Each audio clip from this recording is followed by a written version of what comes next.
ছেলেবেলায় বাড়িতে কোনো আত্মীয় স্বজন বা অতিথি এলে দেখা যেত মা যখন তাকে চা দিত সেই কাপ থেকে ওই প্লেটে চাটি ঢেলে ধীরে ধীরে চুমুক দিয়ে দিয়ে খেত।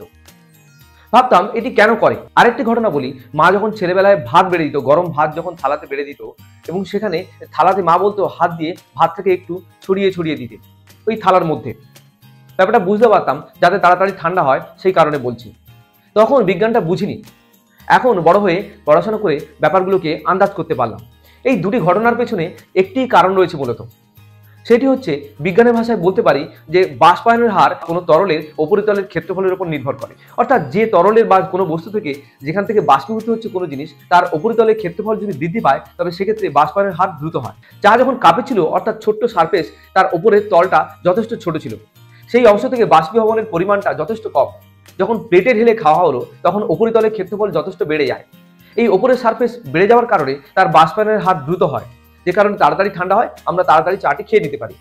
একই রকম ভাবে গরম ভাতের ক্ষেত্রেও এই নীতি প্রযোজ্য। গরম ভাত যখন এক জায়গায় জড়ো করে রাখা হয় তখন দেখা যায় তার উপর থেকে বাষ্পীভবনের হার যথেষ্ট কম।